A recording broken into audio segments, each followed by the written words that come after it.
next one. What are some strategies for dealing with imposter syndrome? And how has new learning impacted your career trajectory? Oh, yeah. So let me answer the last part of the question. So one of the things that I've realized is that the importance of always learning. See, most of us graduate from college and we never open a textbook anymore.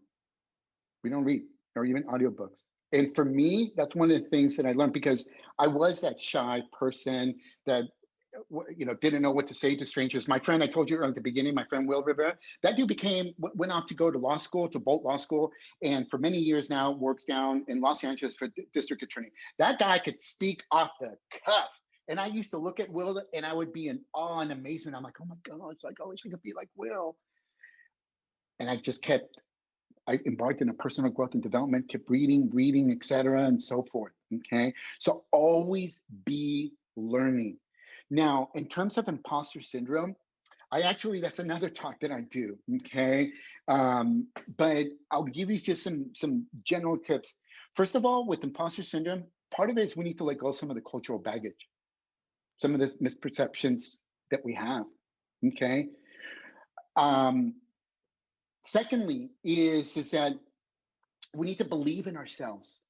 If there's one thing that if I could go back and change, would be to go way back in time and believe in myself a lot sooner, because I would be way further ahead.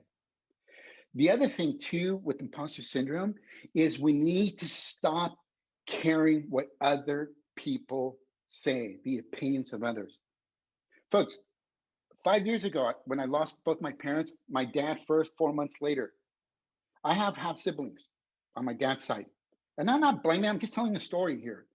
Not one of them offered to give my younger brother and I a penny for our dad's funeral service.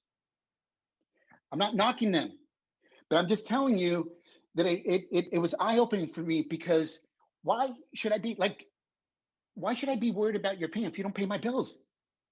If my siblings didn't even give me a penny for the funeral service, like, why? No. Those are some things that I heard. And like I said, there's way more. You're welcome to connect with me. We can get into some more specifics, but there's a complete talk that I do on imposter syndrome alone. It is important and a very deep topic.